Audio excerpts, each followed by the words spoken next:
Hey guys, how's it going? So, so I'm actually still waiting for Mick to jump on. We spoke a couple of hours ago. He knew it was going to be 8 o'clock, so no, that's cool, no problem. So let's just hang out, chat in the comments. Thank you so much for being here, guys. You guys are here right now. Yeah. So Mick has just arrived. So without further ado, guys, please let me introduce Mr. Mick West. Hello, Mick. Can you hear me? Hello, Vinnie. Yes, I can hear you now. Good. Thank you so much for joining me, Mick. How are you today? Very good. Very welcome. Very glad to be here. Sorry, I'm a little late. No problem at all. Please set yourself up. No rush whatsoever. This is a relaxed place, so it's not too formal or anything. So jolly good. So listen, Mick, I'm confused. I thought you were UK based, being a Brit. So where are you? I'm in sunny California, although it's not too sunny today. It's a bit smoky. We just got the fires blowing smoke down from the north in Sacramento, Northern California. Right. Very good. So, Mick, what I wanted to do tonight was just have a bit of a casual chat, if anything. Yes, we will touch on some of the videos that you've done some analysis of and things like that, but it's certainly by no means a hijack interview or anything like that. I just want you to be aware of that, because I know that a lot of people assumed it might be that kind of thing, and it's certainly not. I just like to try and get every aspect of points of view from people who look at this subject, so I think naturally the first thing I'd like to know is just about your background, being British like myself, where you were born, just however much detail you want to go into, basically. Well, I was born in Yorkshire. That's where I am. Yeah. Yes, you are, aren't you? You're in Leeds, is that right? I'm in Sheffield. Sheffield, right? Yes. Yeah. So I'm a bit north of you. I grew up in Bingley, a small town near Bradford, right? And then I went to Manchester, Manchester University. UMIST, it was called at the time. It was a portion of Manchester University. And then I got into video game programming. I guess around about 1990. I went to work at a few companies, ended up at Ocean Software in Manchester, and then got a job in the United States around 1993. Moved over here and worked for a while for other people doing video games, and then with a couple of other guys set up my own company, Neversoft, and we flailed around for a while, and then eventually hit the big time with the Tony Hawk Pro Skater.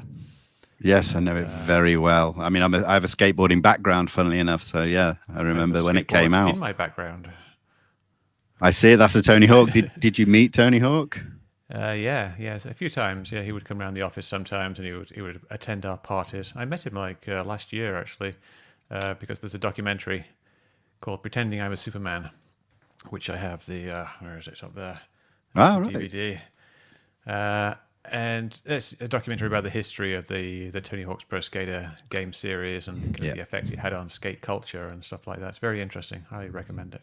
Yeah, there's something we have in common instantly. We both met Tony Hawk. I think I met him in about 89 or 90, quite a while back now. But that's interesting. And I've definitely heard of. I mean, I remember Ocean Software back in the day, definitely, and obviously Neversoft. Yeah. Oh, absolutely. Neversoft. Yeah, but. So is Neversoft still going? No. They kind of got folded into. I guess it's the Call of Duty team. I can't remember what they're called now. Well, there's 3 Call of Duty teams, isn't there? Yeah, they got kind of folded into the one there's local here. What is it called? I forget the names. I used to be into those a few years back. No, never mind. Those people, yes. But they kept going for a while. They struggled on without me after I left. No, they actually did very well after I left. I left after the first 5 Tony Hawk games, and after that they did a game called Gun, and then they did the Guitar Hero series, and then they moved on to the Call of Duty, and then at that point they kind of got folded into the other team. Right, that's really interesting. So that's kind of, you just stuck and stayed out in California ever since then, I assume. I got stuck here because I unfortunately married an American, and she doesn't want to move. So yeah, it's a tough life having to live in that beautiful sunshine, So yeah, well, her family's all up here as well, so it's all good. No, that's good. So let's talk about Metabunk. Obviously, that's your website and stuff. When did that first come about? What made you start it? That's been going like about 10 years now, I think. It actually grew out of another website called Contrail Science, Right. which was all about debunking the chemtrails conspiracy theory.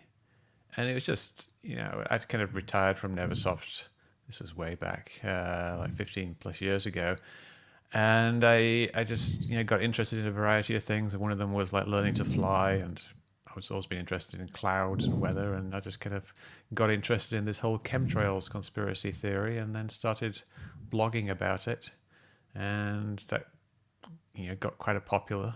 And from that grew the Metabunk site, where we started talking about all kinds of different conspiracy theories, like 9/11, Yeah. flat Earth, even, and all kinds of things. Forest fire conspiracy theories were very big. Wow. Every year, probably will start again this year. People think the forest fires were started with laser beams from space, things like that. So all kinds of fun things to talk about. But most recently, I've been more interested in UFOs because it's been a big topic in the news. I kind of had a bit of whiplash. I did a lot of investigating conspiracy theories around the U.S. election, Right. around the turn of the year here, and leading up to the kind of the storming of the Capitol. Yes. Like but after that kind of all, it didn't really go away, but it kind of ended more or less after Biden was inaugurated. I kind of did something more entertaining and lightweight, which was UFOs. But of course, there's a lot of passion in UFOs. So I was going to say that's always as lightweight as it seems. I was just going to say that, not so much lightweight, really, but that's really cool. So listen, I'm going to apologize now if you see me looking off the screen. I've got a little broad list of various things to lead me. So, so obviously you mentioned the chemtrails and that, and you are now on UFOs. But what I noticed from looking at Metabunk is that you actually, everyone knows you for looking at the big Navy cases and things like that, but you actually look at smaller cases as well, which I'm not too sure a lot of people really realize. So what made you do that? The lightweight portion of it. I guess so. I look at UFO cases because originally I just found them to be interesting things. They're like 3D puzzles.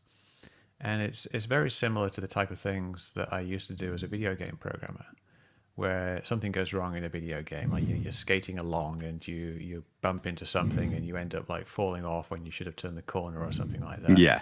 You have to kind of go in and analyze it. And I used to do these things where you freeze the game and you record all the inputs and things, and you have them all displayed in 3D space, and you just rotate everything around and see exactly what was going on with the vectors and whatnot. Yeah.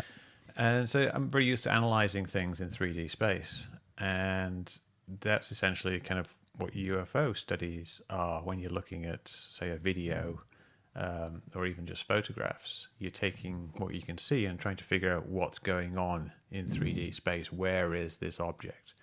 So I've always just found these things to be entertaining little puzzles. And they're also sometimes things you can replicate yourself. There's like a real fun one recently, which was, there's been a little flurry of what looked like white Tic Tacs behind trees, and they kind of like they're flying along, and then they move like this. They move kind of left and right, and it was right. And these only started coming out recently, and it was kind of for two reasons. One was people are calling them Tic Tacs, but before they used to call them cigars. They call them Tic Tacs because of the of course in the case. Yeah. But the other thing is smartphones now all have built-in image stabilization. And the way the image stabilization works is it kind of looks at what you're looking at in the scene, and it tries to stabilize that. So when you're looking up, you see a tree, and there's this little white dot behind it. It stabilizes the tree, and when you move, it keeps the tree stabilized, but the object behind it moves around. So this little quirk of technology that's only occurred over the past 3 or 4 years has created a whole slew of UFO reports, and that's the type of fun little thing that I like looking into. No, that makes sense. I mean, I get sent a lot of videos similar to that, Tic Tacs. A lot of the time, I find that it is just lack of quality with phone cameras, and that it's just blurred an airplane out. It's not showing the wings or the tail and things like that. Absolutely, it's unfortunate. But I mean, I will caveat that with some videos I've looked at with forensic software. I've got friends that do it, and we haven't come to a conclusive answer on some. Maybe it does warrant more people looking at it, but that's the way it goes. But have you come across any of these kind of amateur videos that you haven't been able to kind of debunk or just form Well, a yeah, I mean conclusion that's on? the thing. That's the thing. Like, there's always videos that you can't debunk because there's not enough information in the video. Like you say, like phone cameras aren't very good. It's kind of like this fatal flaw, not a fatal flourish. The tragedy of ufology is that if something is close enough to be identified, it's no longer a UFO, and it's not no longer a UFO in the way that it's something entertaining or interesting, like it's an alien spaceship or it's like advanced technology drone from Russia. It's usually something very boring. So you've either got things that are too far away to be identified, or Right. too blurry, or it's too dark, or whatever, they're moving too fast, or the camera's too crappy. Or you've got close-up photographs of planes and birds and balloons and things like that. So there's all this stuff maybe out there beyond the boundary of the low information zone. There is something interesting to take photographs of, but so far we get the crappy photographs of things, all blurry iPhone photographs and shaky videos and things, or we get things that are identified and they're boring. So it's I see things all the time that I can't identify.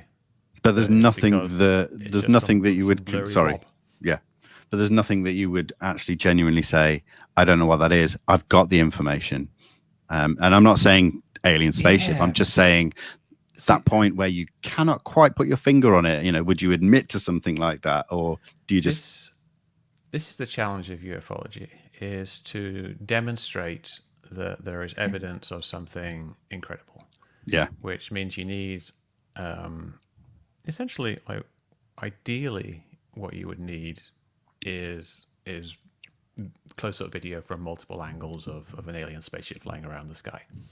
But obviously that's not going to happen. But what people claim is happening is that there are these craft that make these amazing movements, and sometimes they show video of them making these amazing movements. Now, what we need there, I think, is video of those types of things, which can be just lights in the sky, Right. that actually demonstrate some kind of incredible motion. So we've got all these historical cases, like there's cases from the 1950s where people have seen on radar, they see things moving at 4,000 miles per hour, and they make a note of that or whatever. Or you get the stories from the Nimitz encounter of things dropping down from 80,000 feet to whatever in 0.78 seconds. But we either don't have the data, or we only have data from one angle, like a video from one angle. If you Sure. get video from multiple angles, you can triangulate it. You can figure out exactly what its path is in 3D space, and you can prove that that is something extraordinary.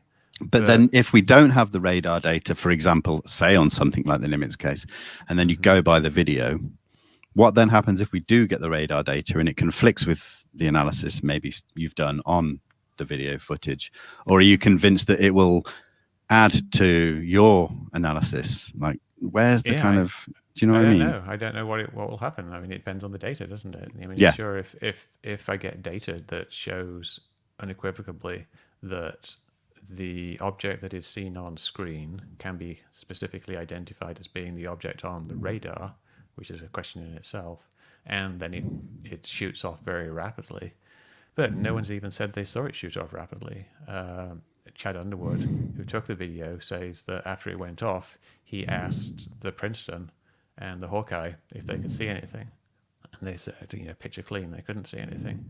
They didn't say that they saw it shoot off. They didn't say that they saw it disappear. They just said that they couldn't see it when he asked if there was something there. So we don't really know what the radar will show. If it shows something that contradicts some hypothesis I've made in the past, then I modify my hypotheses. That's what science is all about. New information changes everything. I think that's what people want to hear as well. I think that's really important. Thank you, Bricktop, for the super chat. I guess we've got a question. Mick, you realize that the full breadth of data is kept from us on purpose, right? Does government secrecy ever factor into your thinking? Well, all the time, yeah. I mean, that's another one of the huge challenges of ufology is that you've got all this stuff that supposedly exists in secret. And there is a lot of information that exists in secret, but we don't know what it is, so it's kind of difficult to make any determinations about it. Bricktop says it's kept from us on purpose, But what is that purpose? Is the purpose to hide the truth about aliens from us, or is the purpose to hide the capabilities of our Spy 1 radar from the Chinese? The reason they don't just release all their radar tapes all the time is because it would reveal the capabilities of that radar. They don't want to even release the AtFLIR video. There are 3 videos that we have, especially the last 2, Gimbal and Go Fast, are the best examples of AtFLIR videos that exist in the entire world. In all of human history. Well, to our knowledge, of course. No, but in public. You go on public. YouTube and you look for videos. There's nothing that even vaguely approaches that quality, and there's only about maybe like 2 other videos that even show AtFLIR. There's maybe a couple that just show it like down in the corner of the guy's cockpit, but you can't really see anything. Right. But this is classified data. The military didn't want to release these videos because they're classified and they reveal capabilities of the AtFLIR system, which is a system they don't want the enemy knowing about. You try to look up the AtFLIR system, the specifications, what type of lenses it uses and things like that. You can't find the information because it's all secret. So yeah, they keep stuff from us on purpose, but I don't think the purpose is necessarily some kind of giant cover-up. It's just secrecy. Could it be partly part of it? Are you open to the possibility? It could be. But again, what are we basing that on? What are we basing that theory on? Do we know that the government has information about amazing characteristics of craft that it's not telling us about? Now, there's the classified annex of the UAP report, but they've told us that the conclusions of the classified version are pretty much the same as the conclusions of the unclassified version. So I don't really think they have anything. But I know what you mean. But then we've got to look back at the historical record that may not say too much other than testimony, witness testimony, things like that. I mean, are you open to that, or are you just instantly looking from a perspective? For me personally, I need more than witness testimony. Is that not enough for you? It's not ideal. I mean, it's great if that's all you've got. Yeah. If someone gets murdered, you ask eyewitnesses, what they saw, but half the time they get it wrong. Half the time. Yeah. I was just looking at some statistics on this. Like when you actually ask people to identify people from a lineup, from like certain types of brief encounters, they saw somebody shoot somebody and run off. Half the time they get them wrong. They ID the wrong guy in the lineup. Eyewitness accounts aren't very good. There's lots of classic cases. There was kind of a prank played on I can't remember, Professor Condon of the Condon Report back in the 50s, where there was some UFOs flying around this college, and they started interviewing people because it was the college where Professor Condon was. He was the guy who was doing this investigation into UFOs. Sure. And they investigated all these witnesses, and the weird thing was they all kind of gave different accounts. Some of them gave, like it was fast or slow, or there's like one or they saw 5 things, or some of them saw these things like zip off really rapidly, which is a classic UFO thing. But it turned out it was, literally, and this is kind of funny, it was Chinese lanterns, these kind of sky lanterns, these paper lanterns with a bit of fire in the bottom that just float around, and the lights in the sky. Yeah. And it fooled a whole bunch of people, and they all gave different accounts. And this is something you see time and time again when you get multiple eyewitnesses to either things that are known or even things that are unknown. You often get very divergent accounts. Even if we know for a fact that they saw the same thing, we get these divergent accounts. So there's definite problems with eyewitnesses. Take the Nimitz case. We've got 2 eyewitnesses who've spoken at length on it, which is Alex Dietrich and Commander David Fravor, who actually saw it. But all along, David Fravor's been saying there were 4 of us and we watched it for 5 minutes. Now, Alex Dietrich comes along and she says, I only saw it for 10 seconds. So there we've got a pretty major discrepancy in what actually happened. I understand where you're coming from, and I've seen this conversation play out for the past however long, but I think sometimes maybe time comes into it. Also, semantics might come into it. But again, they are trained observers, but I think it's what they're seeing, though, whether it's 5 minutes or 10 seconds. They're not trained observers. They're trained pilots. But they would know They if don't it was take something. courses in But they would know if it was an observation. aeroplane or an aircraft that Yeah, was, or a balloon. if it was an airplane or an aircraft, they would probably recognize it as Yeah. such. But if it's something that they weren't familiar with, like a type of target balloon or some kind of scientific balloon that's like lofting up a package, that it's not something they see whilst flying their planes around. Even like what was his name? Was it Hynek? I think it might have been Hynek. Studied this, and he said military pilots don't actually make good observers because they fit things into boxes. They're very good at what they do. They're highly trained at searching for other planes and avoiding planes and then shooting planes down and like avoiding missiles and dropping bombs on the right spot.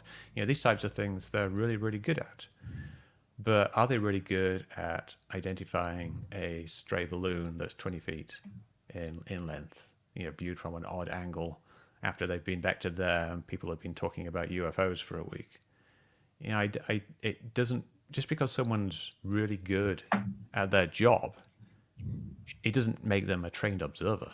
But what about the fact that Fravor said, for example, that the flitting motions of the tic tac and how it rose to meet him and then shot off out of sight? Mm-hmm.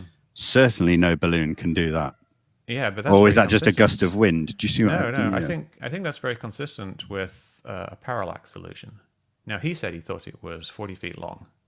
Now I think he probably said he thought it was 40 feet long because when you're flying around with jets, everything else in the air is 40 feet long. Because your jet's 40 feet long. All the other jets that you're practicing with, they're 40 feet long as well. He said it's about the size of a Hornet, the Super Hornet, the plane he was flying, 40 feet long. But what if it was 20 feet long? He said it's completely featureless. You can't see any features on it. So if you don't know how big this thing is and you've got no real context, you don't know how far away it is. So he might have thought it's down by the ocean. And so when he starts coming down to it, if it's actually only 20 feet long, it's actually only halfway to the ocean. It's not down by the ocean. So it looked from his perspective like it was rising up to meet him. And then when he thought they were circling each other, it could have been just him circling this thing. Because from what you actually see, if you do like this 3D recreation, and you can go to Dave Beatty's Nimitz encounter, the Nimitz incident video he does, there's sections of that where you see the plane going around the tic tac, and you can't tell whether that tic tac is even moving because there's no context. And then he thinks he's going to fly over to it. It's on the other side of the circle, but it's actually in the middle of the circle. When he flies to it, it's going to look like it accelerates really rapidly towards him and then flies off past him. But it's really probably not even moving. And then he just loses it. Okay. I mean, I'm not here to argue these points. I'm here to ask you your opinions and things like that, and it's for everyone else to decide. Yeah, I find that hard to digest personally, but again, I can't argue that point because we could be here all day because we've seen it happen for the past however many years. So I will leave that to everybody watching right now. And I wanted to really go through those kind of cases with you to just kind of get your opinion as it stands to today, to how you feel about them right now. So we've obviously just discussed the tic tac, although maybe we should just talk about the FLIR video where it shoots off to the left, let's say. Now, sure. I think I know personally that you think it's some anomaly due to the FLIR system rather than the craft or whatever the object is. I wouldn't even say it's that complicated. Okay. It's if you look at the video and you go through it, the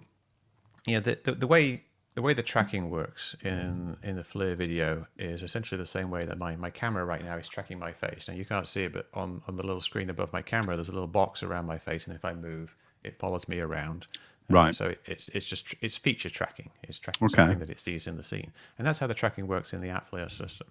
Is it though? I mean, that's the thing. Is like I hear what you're saying, but this was explained by multiple people. David Fravor says, it's a passive track. It's just using the pixels.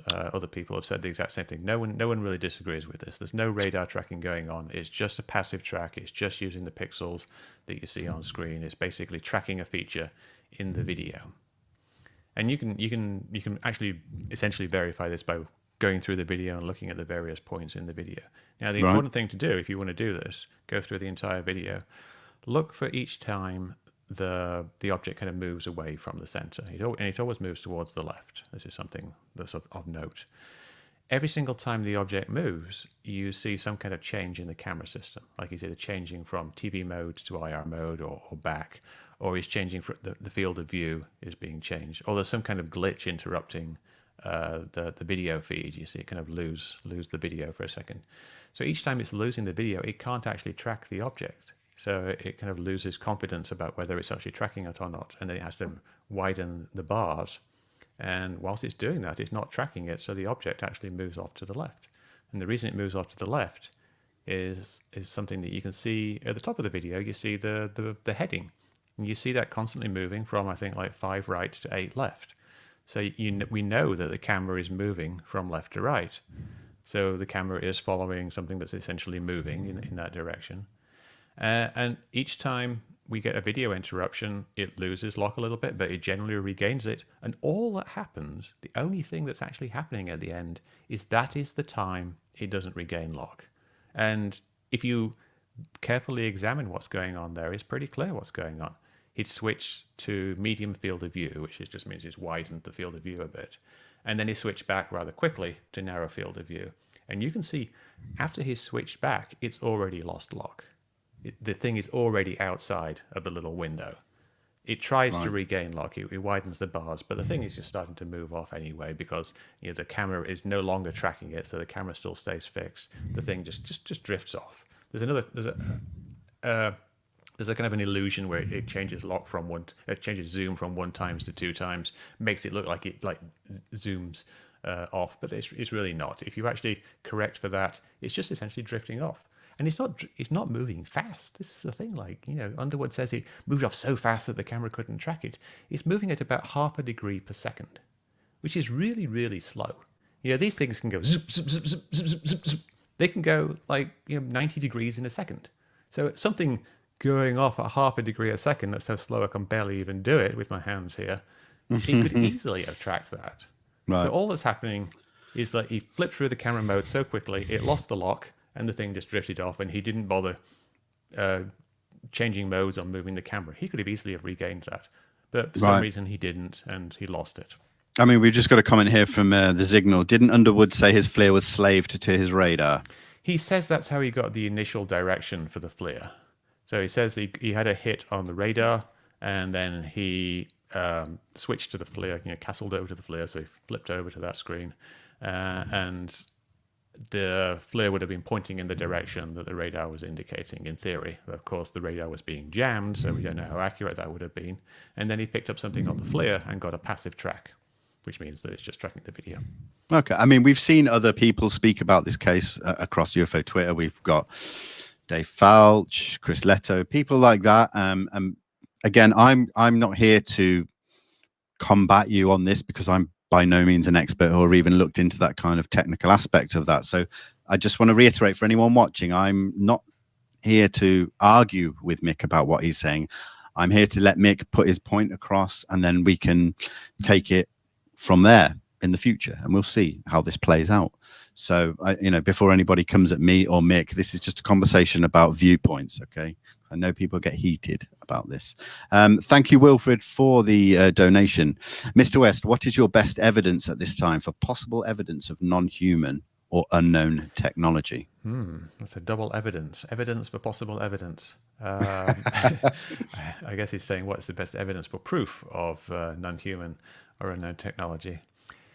I don't really know. I don't think that the UFO videos and things like that are very good evidence. And we don't really see anything when we look out into space. We don't see any indications that any of the nearby stars have civilizations around them. There's no real radio signals coming from them. We don't see Dyson spheres being built around stars and things like that. So we haven't yet detected anything in exoplanets that might be considered a techno-signature. And as for what's actually here, I don't think there really is anything that's good. So you're asking me what's best is really like, scraping the bottom of the barrel, because I don't think there is any good evidence that things are aliens. We do see things in the sky that we can't identify. It's possible that is something, unknown technology. That's not something I would rule out. It's possible even that it's aliens. but I don't feel like the evidence is really very strong. That's fair enough. That's a question asked and a question answered. So, this is why people are asking these things. So, here we go. Ben Shapiro, thank you for the donation. But all this said, then how did it just show up at the cap point? What say you, Mickey? That's an interesting question, and I don't know the answer. I mean, this is something that happened 17 years ago. And I think what's kind of happened is it's developed into a story, kind of like like a fishing story. What actually happened, the one that got away, that type of thing. And people have been telling the same story for the same time. I don't think we really have the technical details as to what actually happened. What was actually at the cap point? How did it appear? Did they see it travel from one position to the other? What happened after they saw it at the cap point? We just have this one little anecdote. Hey, Skipper, you wouldn't believe this. It's at your cap point now. And then people start repeating this story, and they've been telling the same story for well over a decade. It kind of gets fixed, but I can't say I can find an explanation for that because I don't know what was actually reported. Was it just a signal at the cap point? How close to the cap point? Was that just within 5 nautical miles of a point, or was it something that was moving? If you talk to Kevin Day, he talks about how they were tracking these groups of 5.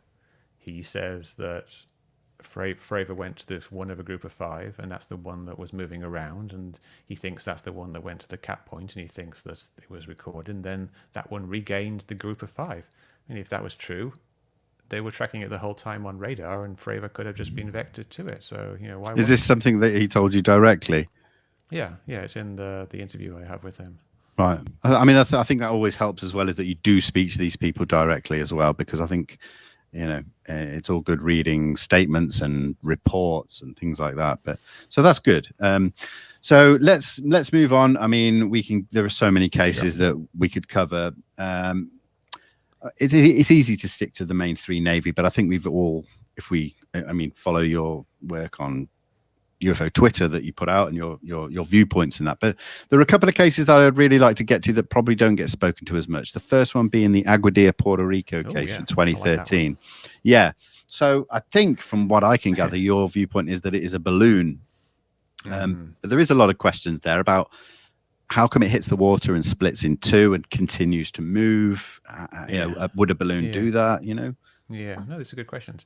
I think the Aguadilla thing is kind of very misunderstood. Like it looks like something that's flying around in a big circle around the airport. I don't know if you're familiar with the whole layout. It's in the kind of the northwest corner of Puerto Rico, in this place called Aguadilla, which is a small town that has a bunch of tourist resorts along the beach.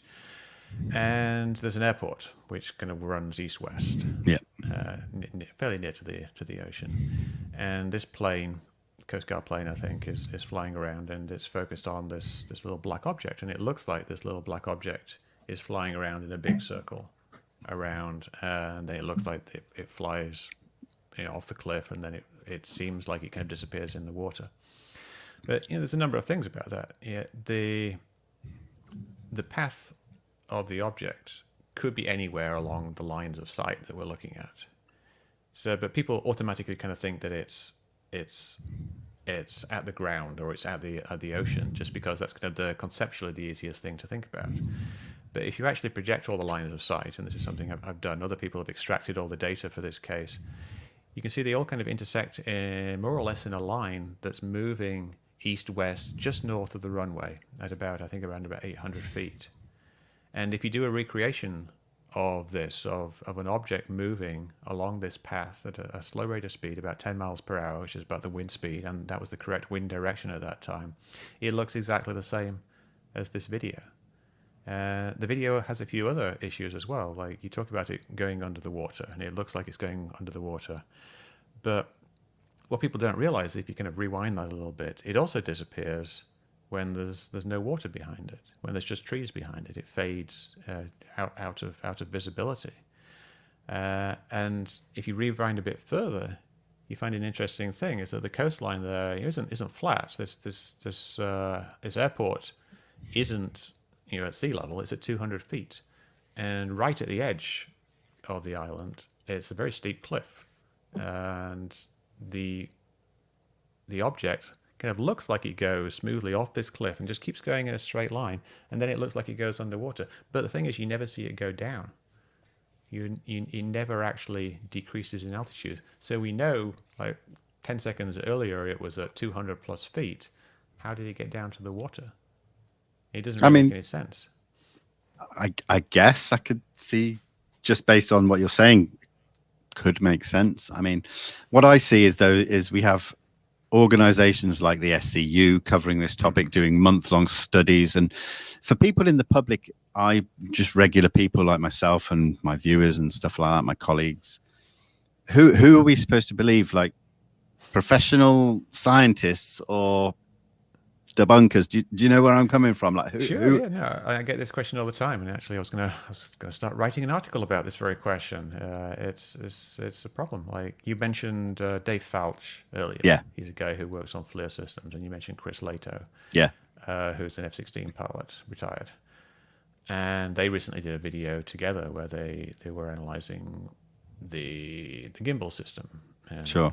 Dave Falch was trying to explain to Chris Lato why it doesn't rotate. And people in the comments section of that video, they're going, "That's amazing, Dave. That's a wonderful explanation. It's so clear. Now I understand."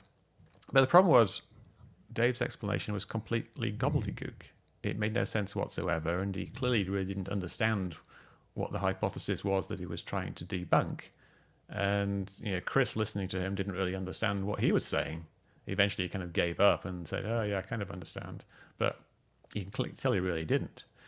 So the issue here is that just because someone seems like an expert and is giving the answer that you want to be true, doesn't mean it's necessarily true. Like the SCU, they're a diverse bunch of people, and they've got some people who know what they're talking about there, but it doesn't mean they're immune to mistakes. They make one fundamental error in the FLIR-1, the Nimitz analysis, where they basically just assume that the FLIR system cannot lose lock, and then they just base everything else on that one assumption, which is clearly false if you actually honestly look at the video and look at what's going on in this video. And I think they make similar assumptions about the Aguadilla case. They make the assumption that it goes under the water.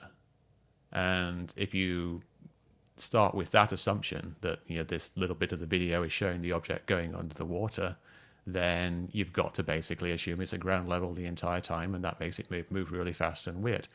But I don't think that assumption holds up to analysis. But I think as well that, but what you're saying is that the SCU covered the Nimitz case, they covered Aguadilla. They're both conflicting ideas to what you've put out. So in theory, it seems like you're saying they're wrong all the time. No, I'm sure they're right a lot of the time. This is the thing. Like, think of I don't know if you're going to mention this case, but the Chilean Navy case. This was a case that was studied by CEFA, CEFEEA. I can't remember what it is. It's the Chilean Air Force's organization for studying UFOs. They actually have something that studies UFOs. And if you go to their website, they've got loads of cases that they solved. So they're right a lot of the time. Yeah. But on this one case, they got it wrong. They prematurely eliminated the possibility of this particular UFO being a plane. Turns out it was a plane. And we could prove that just by looking at the radar data. They were just looking in the wrong spot. They thought, the object was 40 miles away. It was actually 80 miles away. Simple mistake to make. But they made the mistake, and they spent 2 years looking into this case, and eventually announced that it was this big deal. But just because they were wrong on one case, it doesn't mean they're wrong about everything. I think the SCU probably has done lots of great analysis on a wide variety of different cases, but I think they're wrong about Aguadilla, and I think they're wrong about the Nimitz video. Okay, that's fair enough. This is your platform here now tonight to put out your viewpoints, so I can't ask for anything more than that. So, with all these different cases, and then we bring it right up to today with these new things happening like the Galileo project. What are your views on the Galileo project and things like that? It's very interesting. They've already said they've got $1.75 million of funding from anonymous donors.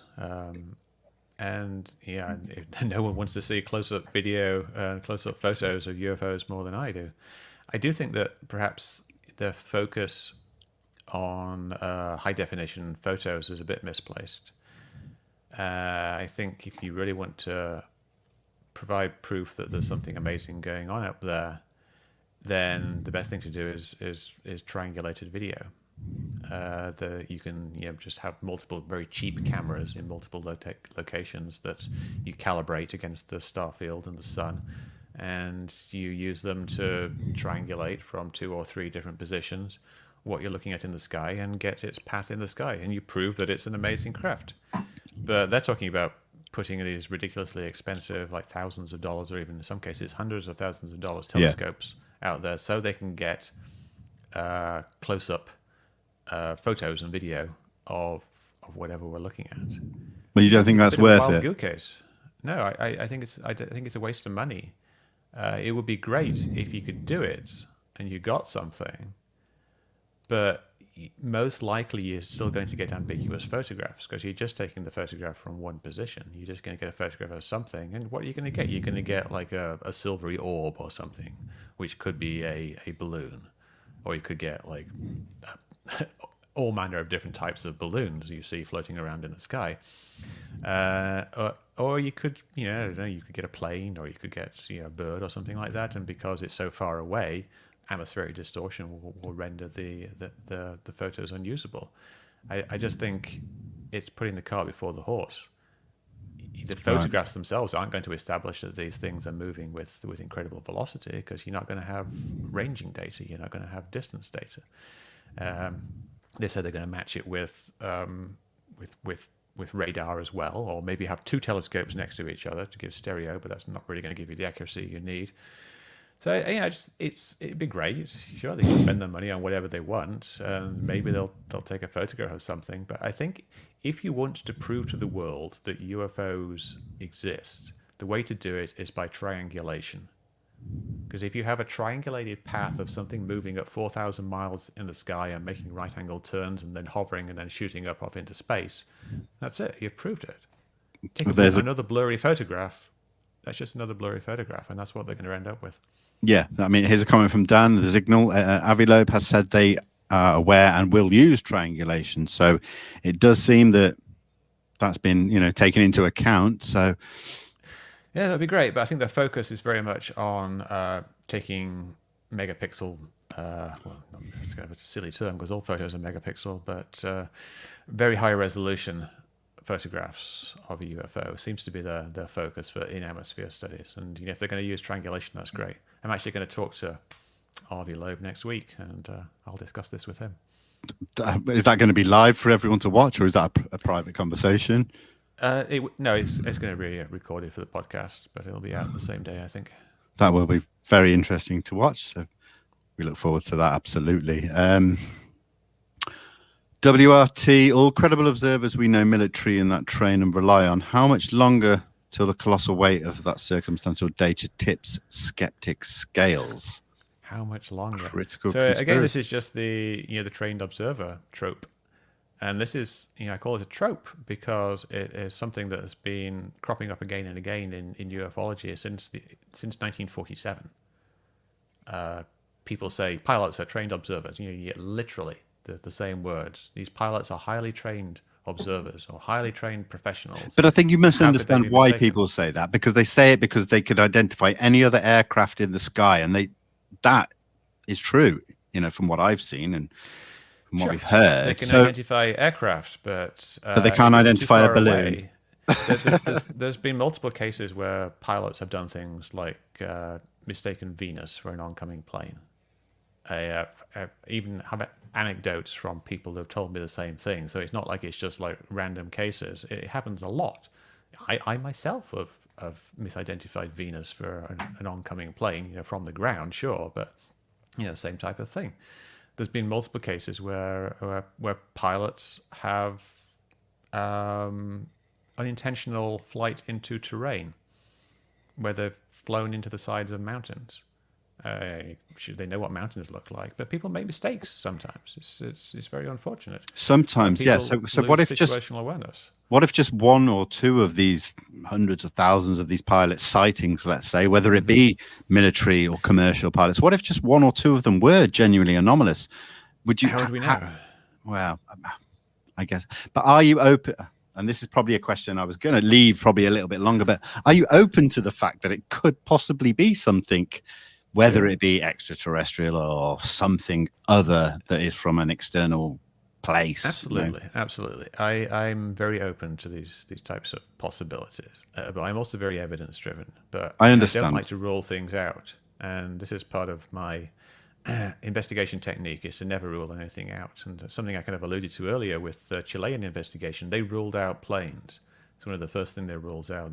They looked at, if it was a plane, then it would be this, and it isn't this, so it's not a plane. But they accidentally ruled it out. They prematurely ruled it out. So I like to keep everything on the list. So I always keep things like advanced technology on the list, or holograms on the list, or alien spaceship on the list, or alien probes, that type of thing. It's always a possibility. And if new information comes along that demonstrates that's a more likely possibility, or even a bit more likely than we thought in the past, then yeah, I'd definitely take another look at it. That's cool. That's cool. I go with what bubbles to the top of my list of possibilities, and aliens generally don't bubble to the top. So it doesn't mean I've ruled them out. No, and I've heard about your list thing before, but I think when you appeared on the Unidentified Celebrity Review with Luis Jimenez and Michael Mataluni, I watched that and understood how you form that list of most likely scenario all the way down to other possibilities. Leads into this question: when we talked about Dave Falch and Chris Leto and other people that deal with FLIR and stuff like that, have you contacted anybody else to kind of verify or back up or compare notes with your analysis, to kind of, like a peer-reviewed sort of system? Yeah. The problem with that is the FLIR system is classified. I've talked to people who told me I was right, and then they said, you can't quote anything of what I just said. And other people have told me they have talked to people who have said that I'm right, but they can't quote anything that they said. So we're talking anonymous sources here that we essentially, yeah. So right. I usually don't even bring it up, because it's I can't say, oh, some guy told me that I was right. It's stupid, But I did have one interview with a technician who works on targeting pods. Posted that on Metabank, and I just did a transcript of it, because he went into a lot of detail, and he said, essentially, he thought I was correct, and he explained his experience with these things, and that you do get these glares, and these glares rotate when you pass 0 degrees. But again, he's an anonymous guy. I've talked to people who have worked on similar systems to this, and they've agreed with you, basically, is what you're saying, right? And no one's disagreed with me. The people who come up who disagree with me, generally, they don't understand the question, which I know sounds ridiculous. Like, me saying, "Oh, they just don't understand." It sounds ridiculous, but it's clear from listening to them that they don't. There's a guy called John Earhart who was interviewed by Jeremy Corbell, maybe like a year ago now, I think, sometime last year. And John Earhart, Corbell asked Earhart, like, could the derotation mechanism make the glare rotate independently of the background? And Earhart quite correctly said, no, that's utterly impossible. And he went into some detail as to why that was impossible. Dave Falch gave the same explanation the other day. But I've never said that. This is an argument that I've never actually said. So they're debunking something that I never claimed. So they're not really understanding what the argument is. The derotation mechanism rotates the entire scene. The glare is rotated relative to the horizon previous to that. It's a completely different thing. It's a technical thing that may be hard to understand, but you'd expect these people being experts, they would at least make the effort to try to understand the argument before they wade in and start debunking it. I mean, I'm very happy for you. I mean, I can't come back on that because I wouldn't even know where to begin. But I think it is important that you do mention things like that in this conversation, because maybe other people who are familiar with these kind of systems may watch this. Yeah, and give me a call. And by all means, give me a call. Maybe we can do a panel discussion in the future. I don't know, but I think it warrants. I've tried. I've emailed Raytheon several times. I've talked to other people. The tried to get things out of Chris Mellon and Lou Elizondo and things like that, but no one wants to talk about classified systems. So it's Which, very I mean, difficult it is for. understandable. What about Dave Falch? Have you spoken to Dave Falch? Not recently. He blocked me on Twitter a while back. Oh, right. I called him out eventually because he was going on about the difference between heat and light, and I was trying to explain that light is just infrared radiation, and you can still get glare in one. And I was perhaps a little bit, a little bit direct in my criticism of what he was saying, and he got angry at me like a year ago and blocked me, and he's been blocking me ever since. But he hasn't really changed his position. He still doesn't understand the rotation hypothesis, and how it's nothing to do with the derotation mechanism rotating the glare. So I'd be fine talking to him. I've talked to Chris later.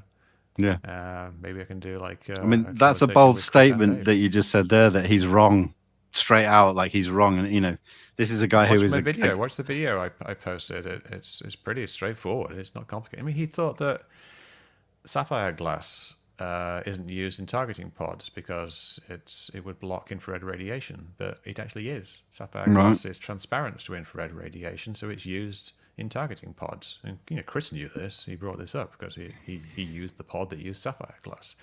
So he doesn't know everything about infrared. He hasn't even worked on targeting pods before. Right. Dave Falch. He just worked on the kind of maybe the things you see on military helicopters or something like that. So not Massive jets and version. stuff like that is what you're saying. Yeah, the AdFlare targeting pod is like a $22 million device. To buy one costs $22 million. It weighs like 800 pounds. It's a very specific thing, and it's got all these different. I talked to one guy who was who actually worked on it, and he says it's very kind of siloed. It's very compartmentalized as to who works on what. So the people who do the testing don't really know that much about the maintenance, and the maintenance guys don't know so much about the operations, and the guys who plug it into the plane don't know much about what it's actually used for. The people who maintain the back of the pod don't know about the people who maintain the front of the pod. So they kind of deliberately keep this information like separated. But Dave knows a bit about servicing FLIR cameras. Okay. But he doesn't really know about the AppFLIR system. Fair enough. No, that's fair enough. I'm just going to give a shout out to Blue Eyes. Thank you so much for the super sticker. That means a lot. I'm missing a lot of comments here. I don't. Oh, yeah. So Mick, I could probably talk about all the different cases, but obviously me not being as knowledgeable in the mathematics and the science and the physics pick behind a favorite one. What I might do is just throw a couple of cases at you that you might consider looking into if you haven't already. One of them being the Japan cargo flight, the 747 flight from 86, I think it was, with witnesses, co-pilots, pilots. We've got the tower speaking to the pilots, some radar data apparently. Mm-hmm. I mean, are you familiar with the case? Have you heard of it? I think I've heard of it, yeah, but I've always had this, not an aversion, but it feels very unproductive to me to examine old cases, because there are often cases that have been gone over by multiple people in the past, and there's not a lot of data there because a lot of it is eyewitness accounts. Because back in the old days, especially in the 50s and 60s, but even into the 80s and 90s, we didn't really have very good ways of recording things. So when you see a video from the 80s, it's this horrible, blurry mess. Yeah, and people weren't recording things like radar screens. Okay. Because it was an analog system. So there's not a lot of actual data there. So you get a lot of eyewitness accounts, and there's not a lot you can really do with it. You can say, yeah, sure, if this guy is 100% correct, then he saw something moving really, really fast. But so then it's like, how could this guy be wrong? And because there's very little in the way of details, there's not a lot I can do with it. So you're kind of saying you'd want something a bit more modern with video and stuff that you can actually analyze. Ideally, yeah. I mean, these cases like this Japan case, are they part of what you would consider the body of evidence that you'd like to present in court if you were making a case? When it's not a court, but if you wanted to persuade people, there's hundreds of cases. Every time I go out out there and start talking about it, people start saying, yeah, but have you looked about this case? What about Jerusalem in 1973? And yeah, that's one I made up. Don't go looking for it. But there's just an endless stream of them. Which ones are the best? Why haven't the best ones bubbled to the top? Okay, I see I see what you're saying, but let's then touch upon one case which you have been talking about recently, is the Ariel school case from Ruwa, Zimbabwe, Oh yeah, 1994, yeah. which That's doesn't a have any very video or interesting anything. case. So I'm interested as to why you'd want to touch on that case if there's no kind of video or anything. I don't really want to touch on it, and the reason I did is that people keep asking me to. Oh, right. And so, I think for a segment of the UFO community, they feel that the Ariel school case is the best evidence because it has such a large number of witnesses, and they all saw the same thing, apparently. And so, when people are asking me to look into it, they're not asking me to investigate it. Right. They're saying, look at this case because it's so compelling. They're saying, Mick, if only you take some time to listen to the eyewitnesses in the Ariel school case, you'll be convinced. That's essentially what they're saying. But, of course, I'm not convinced. And so I start looking into it and I start finding various issues, like the differences in the accounts, the fact that Cynthia Hind, who wrote, her accounts of the book, she was the first one on the scene, essentially. I have her book right here, UFOs Over Africa. On the back of the book, it talks about her interview technique. It says her trademark is the extended and repeated interview where heretofore unretrieved and forgotten facts are often brought to the subject's conscious mind by gentle and persistent prodding. Now, to show that to someone who is an expert in interviewing children, and they say that's just a recipe for introducing false memories into the mind. I agree with that I agree with that to a degree, but I've spoken to her colleague Gunter Ofer, who was there with her that day, in quite a bit of detail. I interviewed him live on YouTube. I speak to him regularly behind the scenes. So if you did want to look further or extrapolate on those kind of things, I highly recommend speaking to someone like Gunter. Right. Because I've talked to him a bit on Twitter, but not directly. But, I suggest going there first, let's say, because I can understand why. I mean, yes, one Cynthia Hind quote might point in a direction, but that's kind of it's not enough. You look at the actual interviews. We do have video of the interviews, at least some of them. We don't have all of them, and we have only some of them. A bunch of the pictures that the children drew, and you see these discrepancies. It's very easy to explain away discrepancies, but I think something that's true about eyewitness accounts is that they vary a lot. And for me, what I think happened is essentially the children ended up relating a story. I think something maybe happened, like they saw a guy 200 meters away, say, like maybe he's on his truck doing some welding or something like that, and he's off there in the distance, and someone points him out, and someone says, "Oh, that's an alien," because they were in the middle of a UFO flap. Some of the girls had seen what they thought was a UFO the day before, and they were talking about what they thought was a UFO. The description sounds like a plane. Might also have been part of this meteor shower, or it was just one big meteorite, I think, that broke up in the atmosphere at that time. So they were kind of primed for UFOs, and they start talking about it. We saw an alien. They tell their friends, and they say, "Go and have a look." And then they say, "Oh yeah, I saw it too." And then it grows from there. Then they go home for the weekend. After some of them have seen it and told the teachers about it. They talk about it, tell their parents. Cynthia Hind actually calls some of the children at home that weekend. They come back on the Monday. The head teacher says, "All right, let's all draw pictures of what you saw, the UFO flying saucer in the trees." They all draw pictures of a UFO flying saucer in the trees because they all have similar stories. And then they're interviewed the next day, on the Tuesday, by Cynthia Hind and the guy from the BBC. And they're interviewed in groups. So they all hear the story of the person in front, and then a lot of them just kind of repeat the same story. And they've already heard the same story. There's people standing in the doorway whilst people are being interviewed. That's not how you do it. That's not how you try to figure out what children saw. That's how you create a narrative. That's how you create false memories. And those false memories seem every bit as real memories, like studies have shown. And the fact that the children now are all grown up and they remember the memories as if they're real just means that they are strong memories. It doesn't mean they are true memories. And is that something you say? I mean, obviously, you believe that that's more likely the case than all of the stories and the investigations done. And that's fair enough. That is, again, I'll reiterate this. Why I wanted to speak to you today is to get your opinions.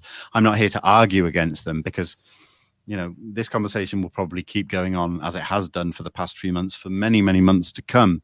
Just wanted to get your current standing. Let me ask you a quick question on that, though. Whoa. You're a ufologist, and you're kind of a bit more in the believing UFOs are alien visitors camp than I am. Are you worried that you're going to get some pushback from giving me a platform? Yes, I already have. Yesterday, I already saying have. like, yeah, if you give Mick West a platform, then you should resign from UFO Twitter. I already have, but I'm not worried about that. I'm not here for anybody else other than what I'm doing. I'm not convinced this is this and this is that. Yes, right. I believe there are things out there. So no, you know, cool. I'm very open to every idea and possibility, and I just want the conversation to continue. The fact that you're in this conversation doesn't mean that you're any less valid, even if I'll admit I disagree with pretty much most of what you say. But I can't argue with it because I'm not mathematically I'm not into the physics side of things. But it doesn't mean I instantly hate you. You know, people portray you as this pantomime villain and stuff like that. Like, I think that's a bit petty sometimes because we're all entitled to our own opinions and viewpoints. You're very convinced that what you've done and shown is you believe it to be gospel. Maybe that's fine. Well, yeah, I wouldn't say gospel. I would say well, you know what I mean. At trying to come up with something, and I think that I'm right about. You know, there's a variety of cases out there, and some of them have more information than others. And so I would say I'm much more confident that, say, the Green Pyramid case is actually just a plane than I am saying that David Fravor saw a balloon, simply because one case has much more actual data than the other.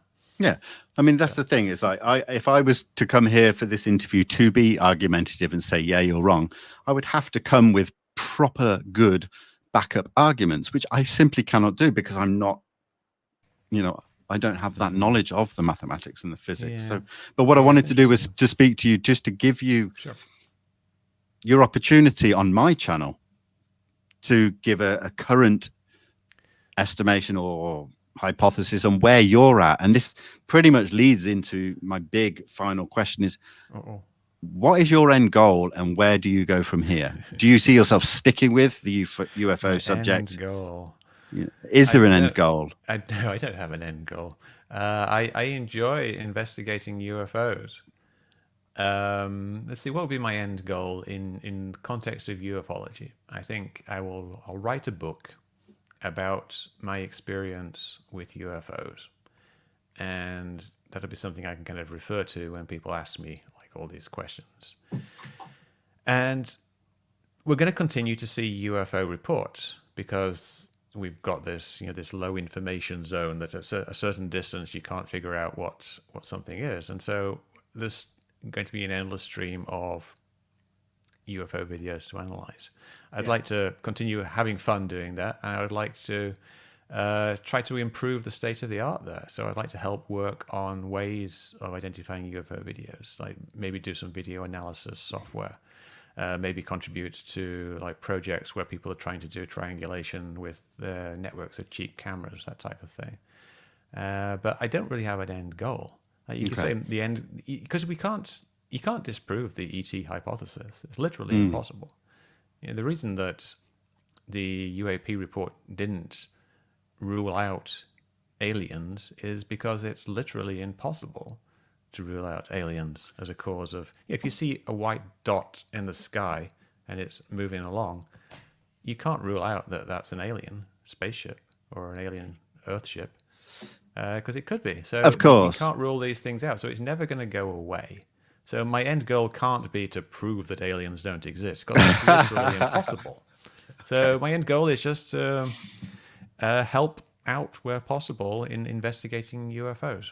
I think what I'm trying to get at is that we see this kind of ball of ufology, or as you put it, ufologists that have all different ideas around this circle, but you seem to be on the outskirts and people have pushed you out there. Now, do you feel separated from the community because you have such different views? Because it does seem that way from an outside perspective. And is that something that you feel like maybe you could change an approach? I'm not saying change the way you analyze things, but change the way you put things across. Do you know where I'm coming from? It's, you know. No, I do, and but here I am. I'm talking to you. I've been on the Unidentified Celebrity Review. I've been on a variety of different UFO podcasts, and I've had a lot of people from the UFO community on my own podcast, and I interact with people all the time on Twitter. Yeah. But sure, there's a whole bunch of people who really dislike me, and I think that's unfortunate. I mean, partly that's my fault because my manner is perhaps not always the most friendly when I talk to people, but I am a friendly guy. But and I have what's been described as resting Mick face, which is when I frown, I look kind of scary, apparently. And on Twitter, I'm often tempted, not I'm tempted, but I do give short answers sometimes, and they can come across the wrong way. And I'm sometimes perhaps a bit too declarative and definitive in my answers. So yeah, if I want to, I guess, build relationships as a goal, then perhaps it'd be better to do a bit more kid gloves. But my goal isn't really just relationships. It's not about being nice to people. It's not, but it does go a long way in this community when we're so... It's part of it. It's part of it. And I think I have been doing that. I've been reaching out to people. Like I do appear on shows like this, and then people who watch your show will see me, and a lot of them are going to say, Mick West is an asshole. He's just lying to you. He's trying to use reverse psychology on you and things like that. And he doesn't. He's an idiot. He doesn't know what he's talking about. It's because it's hard to get through to people. But I'm essentially just some guy who enjoys analyzing UFO videos. And I'm of the opinion that the evidence isn't very good for the ET hypothesis, but I'm open to new evidence, and that's about it, really. I get that. That's I'm just going to just bring up this comment. I just donated 1 million euros, and Vinnie won't ask my question. Max, I'm so sorry, but I've just scrolled up, and I don't see your question. I saw a little yellow dot at the top of the screen earlier, and when I clicked it, nothing came up, and now it's gone. So I apologize. This is my colleague, Max from Holland. You can keep the €1 million. So yeah, Max, listen, bro, we'll just go on a world tour for a few years with that €1 million, bro. So it's all good. Mick, I think you've answered all my questions. I will let the rest of the community judge it for what it is. But this is kind of another thing, is that I don't think you're a horrible person and all these things that people say. Yes, you have opinions that people disagree with, and I could probably go on a bit about that even, but this isn't for me to decide. This is for me to just check in with you, see what your views are on things at this current date. And let's just see what happens in the future. Maybe we'll talk a few months down the line. Your points will be really proven valid. Maybe they won't. Maybe it'll be the opposite. Who knows? Yeah. But, this is what I wanted to do. There we are. It's as simple as that. There's no ulterior motive. So it's great. It's great. Shouldn't give Mick a platform. The platforming you've given me, even at great personal cost on UFO Twitter. But that's the thing. It's not about me. It really isn't. I'm just here to look into the subject. And if people hate me for it, that's their problem, not mine. So. And I'm open to people. If people want, my DMs are currently open. They get a little bit busy sometimes, but you can DM me on Twitter. You can email me, mick@mickwest.com. If anybody wants to follow up on these questions, go for it. Maybe do a little search first to make sure I haven't already answered it. But even then, I'm just happy to talk to people if I have the time. So, well, listen, Mick, what I'd like to do then, in that case, because you're very open to the discussion, is maybe we will have like a panel discussion in the future. I'll try and get some flair people in if I can, but if not, just if not other people from around the UFO community, maybe that you haven't interacted with before. And I'll make sure it's a platform where it's just not mudslinging, but it is just a genuine conversation from different aspects. If you'd be up for that, I would love to have you back in the future. Thank you. Yeah, it works for me. Yeah. There you go. That's great. So listen, Mick, thank you so much for joining me. Enjoy the rest of your day in Sully, California. So yeah, take care. Until next time. Vinnie. Thank you, Mick. Thank you. Bye Good bye evening now. to you. Bye bye. Guys, thank you so much for watching. Yeah, I didn't get a chance to read any of your comments. I really appreciate you all being here, though. And I know a lot of you are going to probably say, you should have gone in on this, you should have gone in on that. Maybe I should have, but I wanted to bring Mick on to give his point of view across. Then you guys can go away and discuss it and put your views out on it. You know, I'm not a confrontational guy. I don't have the backing, the mathematics, the physics to come at Mick with counter arguments. I think you could see from a lot of my facial expressions that I disagreed with a lot of the things he said. So yeah, this was a tough one for me. You know, I really challenged myself with this, but you know what, all of you guys, I'm going to jump onto Instagram Live in about 10-15 minutes. I'd love for you to kind of come and discuss it with me, because, you know, it's interesting. You know, I don't know, I'm confused, but thank you, Mick West, I guess. Thank you guys. Yeah, I'm gonna get some shit for this. I don't care. But guys, listen, join me on Instagram Live in about 15 minutes time, maybe 10 minutes, and let's discuss it. I want to get some of you on, in fact, so don't be shy to come and talk to me. Max, if you're still here, I'd love you to come on, man, and let's talk about how we're going to spend those million euros that you donated to me, bro. But guys, thank you so much for watching this. Yeah, Andy, I see you here, bro. Hey, good to see you all. I was just like, yeah, let's talk about it on Instagram. Thank you, Mick West. Guys, till next time, I think, where are we? Friday night, 2 days' time. I've got Mr. Jeremy McGowan joining me live on YouTube. So back to my normal kind of comfortable interviews, because that was not comfortable. So guys, thank you so much. And yeah, peace.